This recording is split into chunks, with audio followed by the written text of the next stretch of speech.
Welcome to That Voice Podcast. I'm your host, Sally Prosser. If you want to speak with style, sass, and soul so you can love your voice and land your message, you're in the right place. Let's hit it.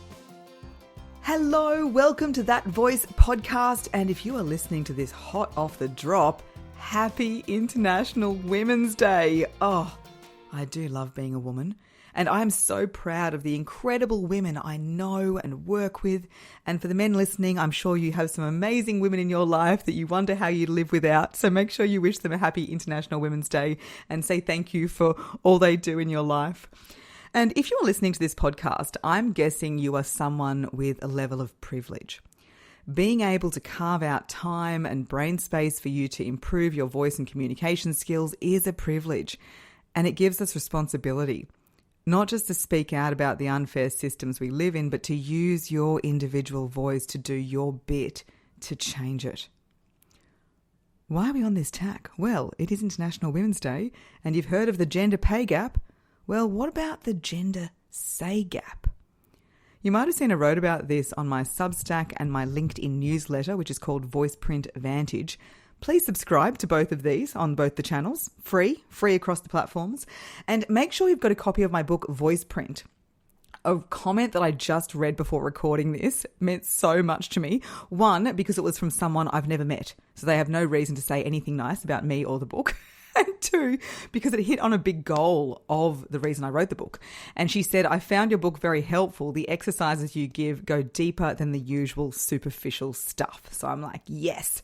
And I've also been told it's very funny. Communication skills with a side of comedy. What's not to love? And if you're not a reader, it's also on Spotify and Audible, so you can listen to it, which is quite good because a lot of the exercises are much easier demonstrated than they are written down. Okay, so today's topic isn't quite so comedic. The gender say gap and what you can do to close it. So what is the gender say gap? Well, it's the gap between who speaks, who is heard, and whose voice is taken seriously. We know the research, and I'm not going to get into the research now because when people say, oh, Sal, what does the data say? As a voice coach who's worked with hundreds of women's voices over 20 years, I have a pretty good data set of my own to go off.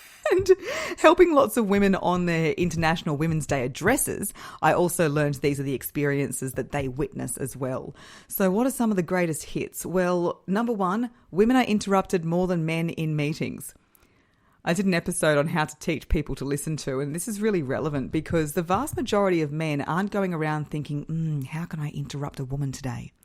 You know, granted, some might be. We can't dickhead-proof the world, unfortunately. But a lot of the time, women are so bad at asserting themselves vocally, the men don't even realise they're interrupting. And this is partly because society tells us that assertive women are aggressive or difficult or trouble. And so there's this strong undercurrent, an invisible silencer, I call it, that makes speaking up not as easy as it sounds, right? Another big one I hear, and some of the world's top female leaders share this one as well, it's when an idea is presented and no one listens and then someone else, usually a man, says exactly the same thing and whoa, it's the best idea since sliced bread. And my clients are baffled, but hey, they're doing something about it. So I will say this, this is what I hear from the women who back themselves enough to invest in voice and communication coaching. So I can only imagine how much worse the gender say gap is for women who don't even value their voice enough to invest in improving it. You know, and some more anecdotal evidence I hear is that if there's not a woman on a panel, I've heard organisers say, well, we asked a couple of women and they didn't want to do it. And on that same vein, women's voices aren't as represented in media coverage, like as media experts. And I have heard journalists say, well, we asked a woman and she said, oh no, I couldn't possibly do that. And the men are the ones putting themselves forward more. So I'm really on a mission to have women say, yes, I will be on the panel. Yes, I will speak on the media, and really back themselves to be that valuable voice in the conversation. So if you are listening, back yourself and get some coaching. Get some training so you can go out there, lead by example, and advocate for the women you know don't have the courage or the resources you do.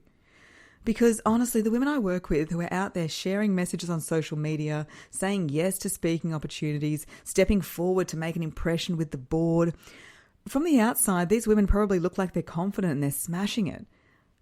they have the doubts and they are doing it anyway.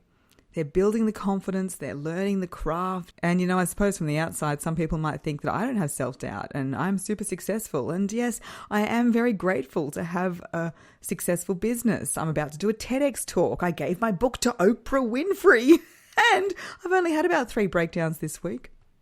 And granted, it's been the luteal phase, so tears aren't hard to come by. I'm perimenopausal and, life is life. And I'm a woman, turned 40 last year, trying to manage my relationships and my health and be there for my grieving mum and provide excellence for my clients and put myself out there. And, some days it does feel really hard.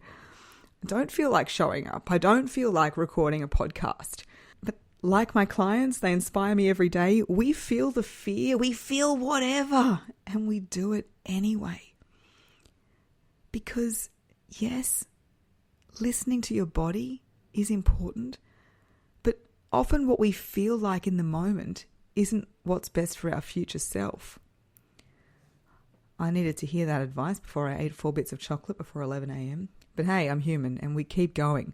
We keep going because the mission is greater than the current mood. Within me, I know I have what it takes. Within you, I know you have what it takes. And yes, this is a bit of a tangent and I'm getting to the practical ways you can close the gender say gap. But the techniques mean nothing if you don't have the belief in yourself. And you don't know how to recruit that belief in times when you feel like everything's turning to shit. And that's why belief is the first step of my magnetic voice formula. I've recently made this course free. It's in the show notes. Please go and do it. I often rewatch it. Self-belief is not a one and done. It's a daily practice. And you really need to know how to pull on it to get out of those dark rabbit holes we all fall into. No one's got it in for you. No one's coming to save you. We need to find it within ourselves to create the best life we can. One our younger self would be proud of and one our future self is grateful for. Because none of us know how much time we have left. And as I write in my book, Voice Print, a lot of these reasons that we have for not using our voice would really sound ridiculous in the face of death. Okay, breathe. I'm going to have a bit of a drink of water. I'm going to read from my article here. We can rant and rave about the oppressive, unfair systems that women's voices exist in until the wine runs dry. It is so easy to complain. But the more productive work to do is to empower individual voices, is to empower your voice. We can close the gender say gap one voice at a time. So ladies, here's what we're doing.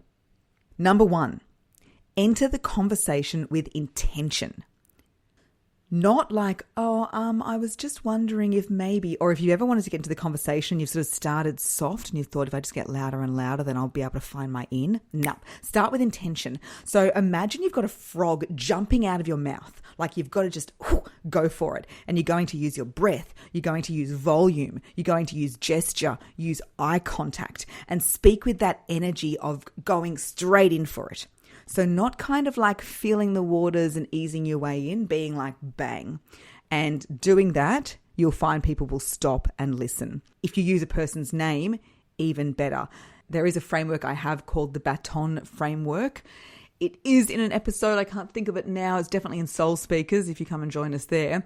And the first step is to say the person's name. So it could be, great idea, Sally. Or to build on that, Tom. Now, as I'm going through this, if you're like, I want to learn more about this, this is what we do one-on-one, and I can work with your content and your particular scenarios. Number 2 is land your inflection. You know how we tend to go up at the end of every sentence? If you're always doing this, it is going to sound like you are seeking validation and it is killing your credibility. So, of course, we rise when you're not finished speaking because there's something else to come. But when you are finished, you need to land that inflection like you're throwing a dart out to aim at a bullseye on a dartboard. So you're finishing like this.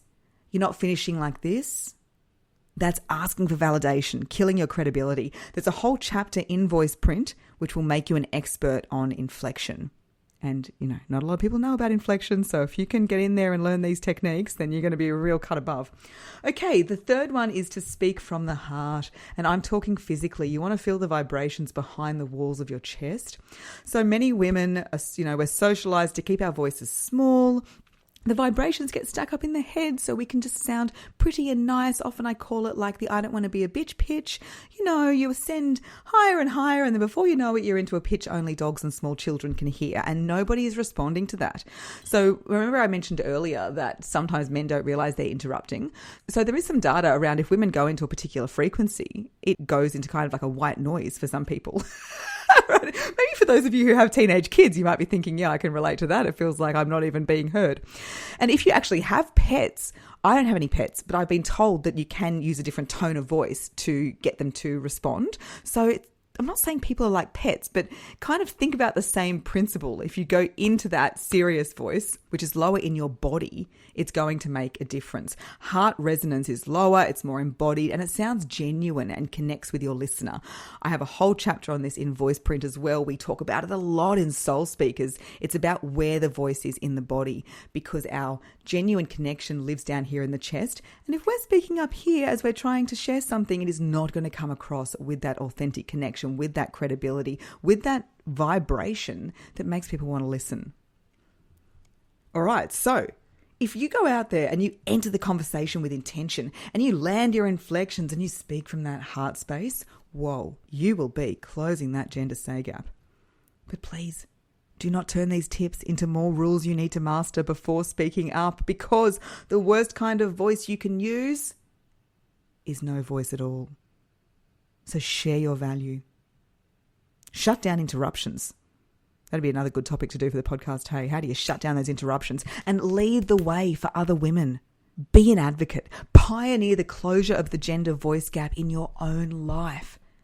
And celebrate every woman who's right there with you. What do you say? Thanks for listening. If it resonated, please share on your socials and tag us at That Voice Podcast on Instagram. And for episode details, hot off the drop, straight to your inbox, leave your email at thatvoicepodcast.com.